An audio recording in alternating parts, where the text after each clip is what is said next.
Здорово, ребят. Вот красивый такой сад. На самом деле это форт. Форт, наверное, для того, чтобы защищать. Вопрос только от кого.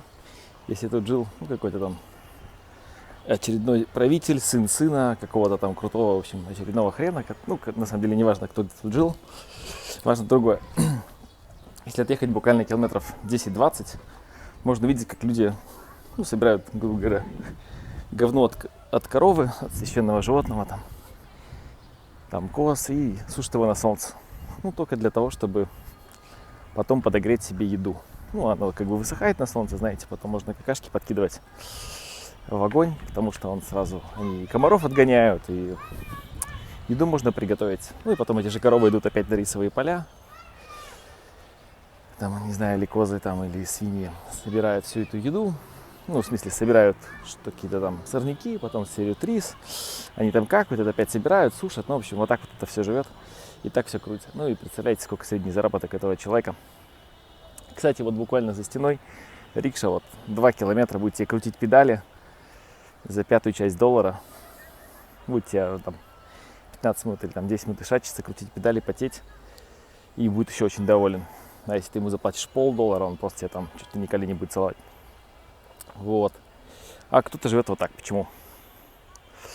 Потому что власть передается по наследству. Допустим, по наследству можно передавать финансы. Ты их можешь и при жизни подарить, правильно? Я свои финансы, дарю сыну, и люди хотят, чтобы их дети, или дочери, чтобы их дети жили в комфорте. И, в принципе, так устроено, что родители заботятся о своих детях, что, в принципе, нормально и трезво. Но какого хрена власть передается по наследству? То есть был какой-то король, где-то шейхи, где-то еще что-то.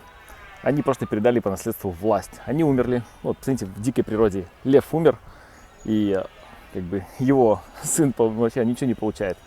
Дай Боже, если он получает гены, и то, что обучил его, не знаю, отец, ловкости, грызться, не знаю. В лучшем случае гены, и сын заново, или дочь зарабатывает себе авторитет. А у нас передается власть. Почему? Потому что власть так устроена, люди относительно, я бы сказал, тупы в этом отношении. И потому что, так все уже поняли. Все уже в мультиках, нормально лев умер, и маленькому этому самому львенку, значит, целое царство в подарок. И почему? Потому что, так вот. То есть люди, у которых есть богатство, которые передают из поколения в поколение, им так удобно. Хотя это полный бред, потому что передается еще раз и власть. Власть не должна передаваться по наследству, потому что это просто противоестественно. В природе не так. И поэтому кто-то родился, повезло ему, с точки зрения статистики, живет в таком форте, и ему все облизывают ноги, а кто-то жарит говно, потому что ему не повезло. В принципе, потому что ему так удобно тоже. Не сильно это и не хотят и что-то менять. Жарят себе говно на солнце, и все хорошо. Кстати, сюда пускают кого-то, так не пускают. Видно, не в той семье. Только что отсюда выходили люди, их сюда пускали. А если хочу сюда зайти, видите, тут замочек. Вон там останки этого хрюнделя, который тут жил очередной. Так вот. Поэтому подсоединяйтесь к движению. I'm busy. I'm don't worry. I'm worry. Okay. Thank you.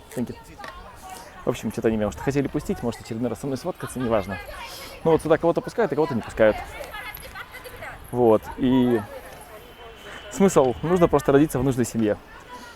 Я предлагаю, это медленно, вообще систему все придумать. Я вообще по поводу капитализма очень настроен разрушительно. Но надо, предложить что-то вместо этого. Я, соберу селенки, все это разложу, предложу. Но как минимум, если по наследству передается богатство, что, еще раз, имеет какую-то логику, и, в принципе, ты можешь богатство передать и при жизни. Но то, что власть передается по наследству, это полный бред, и это, можно сказать, такое, это прям неправильно, и это, в принципе, все равно это силовой метод. Потому что люди не протестуют, они думают, знаете, как в Туркменистане умер не умер отец передал сыну власть, все думают, что это были честные выборы, и еще 20 лет будет правитель, которого все любят, который думает, что они его выбрали.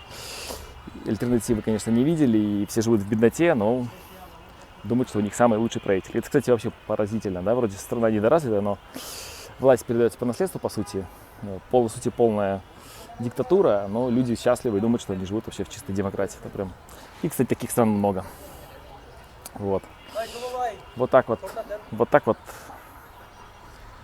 Подумайте еще раз, задумайтесь, почему власть должна по наследству передаться, а нигде по наследству не передаться. Так потому что люди, у которых есть власть, в этом заинтересованы. А мы вот такие вот птички, вот такие вот жучки, сидим просто, да-да-да, нам все нравится. Вот так вот. Вот такая вот была моя мысль. Всем удачки.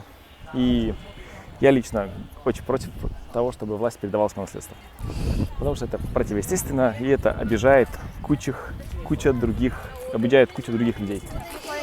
Вот, еще раз, за забором люди просто, дай бог, если они зарабатывают $10 в день, многие.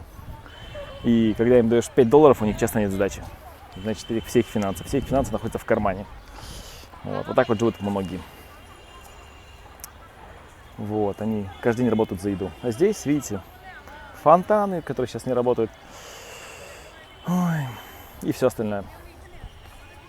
Вот так вот.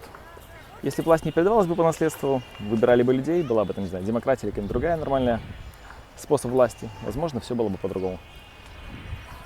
И во многих странах. Очень много стран, где так вот. И так не должно быть.